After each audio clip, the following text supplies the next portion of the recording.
be comprehended as of moderate capacity, such as the history of John the Great, by his brave and heroic actions against men large and athletic bodies, obtained the glorious appellation of giant killer, that of an Earl of Warwick, whose Christian name was Guy. So now we see in all of this delight is mixed with instruction, and the reader is almost as much improved as entertained.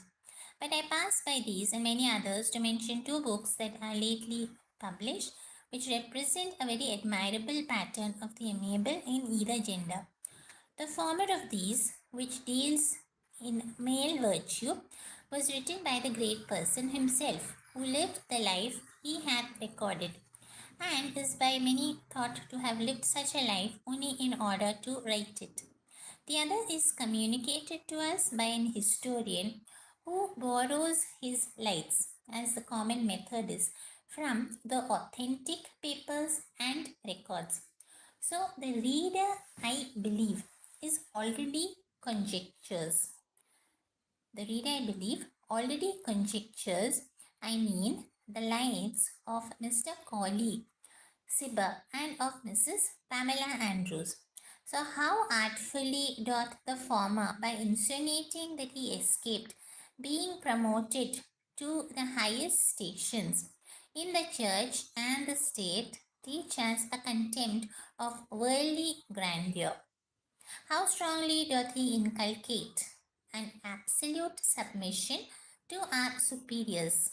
Lastly, how completely doth he arm us against so uneasy, so wretched a passion as a fear of shame. How clearly doth he expose the emptiness and vanity of that phantom reputation. What the female readers are taught by the memoirs of Mrs. Andrews is so well set forth in these excellent essays or letters that are prefixed to the second and subsequent editions of that work, that it would be here a needless repetition. The authentic history with which I have just observed, since it will appear that it was by keeping the excellent pattern of his sister's virtues before his eyes that Mr. Joseph Andrews was chiefly enabled to preserve his purity in the midst of such great temptations. I shall only add that this character of male chastity, though doubtless is desirable and becoming in one part of the human species, as in the other, is almost the only virtue which the great apologist hath not given himself for the sake of giving the example to his readers. Now in chapter 2, we will have something more about this Joseph Andrews, his birth, parentage, education, and the great endowments, with a word or two concerning ancestors. So Mr. Joseph Andrews, the hero of our ensuing history, was esteemed to be the only son of Jaffer and Gammer Andrews, and brother to the illustrious Pamela, whose virtue is at present so famous. As to his ancestors, we have searched with great diligence, but little success, being unable to trace them farther than his great grandfather, who, as an elderly person in the parish, remembers to have heard his father say was an excellent cudgel player. Whether he had any ancestors before this, we must leave to the opinion of our curious reader. Finding nothing of sufficient certainty to rely on, however, we cannot omit inserting an epitaph which an ingenious friend of ours hath communicated. Stay, traveller, for underneath this pew lies fast asleep that merry man Andrew.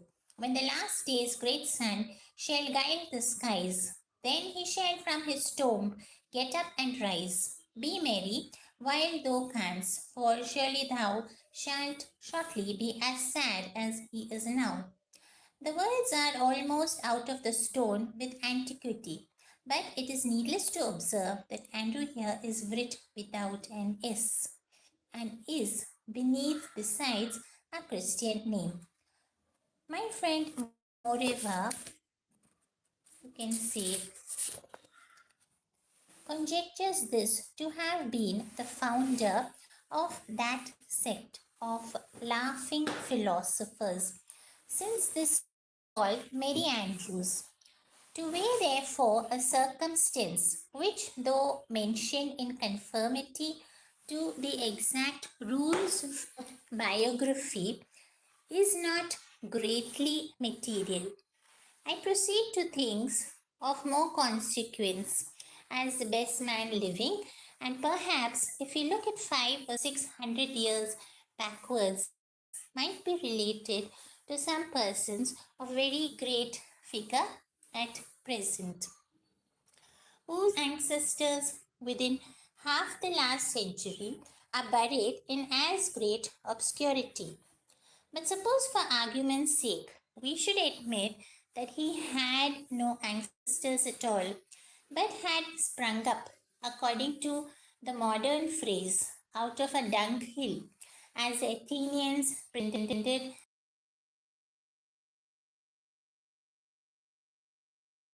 the praise that is arising. As I was saying, would it not be hard that a man with no ancestors should therefore be rendered incapable of acquiring honor when we see so many who have no virtues enjoying the honor of their forefathers? At 10 years old, by which time his education was advanced to writing and reading, he was bound an apprentice, according to the statute, to Sir Thomas Booby's by the father's side.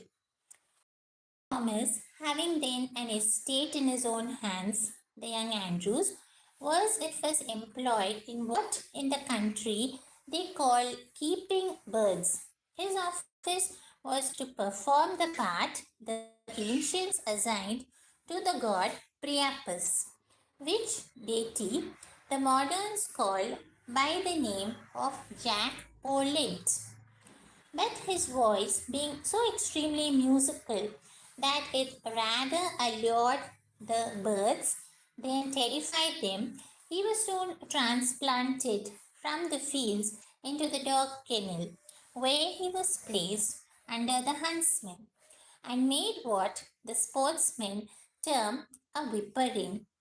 For this place, likewise, a sweetness of his voice disqualified him, the dogs preferring the melody of his chiding to all the alluring notes of the huntsman, who soon became so incensed at it that he desired Sir Thomas to provide otherwise for him, and constantly laid every fault the dogs were at to the account of the poor boy, who was now transplanted to the stable.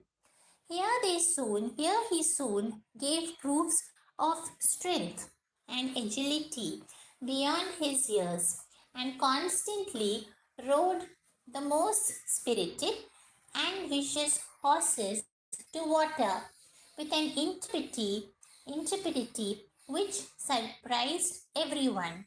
While he was in this station, he rode several races for Sir Thomas, and this with such expertness and success that the neighboring gentlemen frequently solicited the knight to permit little Joey, for so he was called, to ride their matches. The best gamesters, before they laid their money, always inquired which horse little Joey was to ride, and the bets were rather proportioned by the rider than by the horse himself, especially after he had scornfully refused a considerable bribe to play booty on such an occasion. This extremely raised his character and so pleased the Lady Booby that she desired to have him. Being now 17 years of age, for her own footboy, Joey was now preferred from the stable to attend on his lady, to go on her errands, stand behind her chair, wait at her tea table, and carry her prayer book to church, at which place his voice gave him an opportunity of distinguishing himself by singing psalms. He behaved likewise in every other respect so well at divine service that it recommended him to the notice of Mr. Abraham Adams, the curate, who took an opportunity one day as he was drinking a cup of ale in St. Thomas's kitchen to ask the young man several questions concerning religion, with his answers to which he was wonderfully pleased. In chapter 3, we will see about Mr. Abraham Adams, the curate, Mrs. Slipslop, the chambermaid, and others. Mr. Abraham Adams was an excellent scholar. He was a perfect master of the Greek and Latin languages, to which he added a great share of knowledge in the Oriental tongues. To continue, he could also read and translate French, Italian, and Spanish. He had applied many years to the most severe study and had treasured up a fund of learning rarely to be met with in a university. He was besides a man of great good sense, good parts, and good nature, but was at the same time an entirely ignorant of the ways of this world as an infant just entered into it could possibly be, as he never had any intention to deceive. So he never suspected such a design in others. He was generous, friendly, and brave to an excess. But simplicity was his characteristic. He did no more than Mr. Polly Sibber apprehend any such passions as malice and envy to exist in mankind, which was indeed less remarkable in a country parson than in a gentleman who had passed his life behind the scenes, a place which hath been seldom thought the school of innocence, and where a very little observation would have convinced the great apologists that those passions have a real existence in the human mind.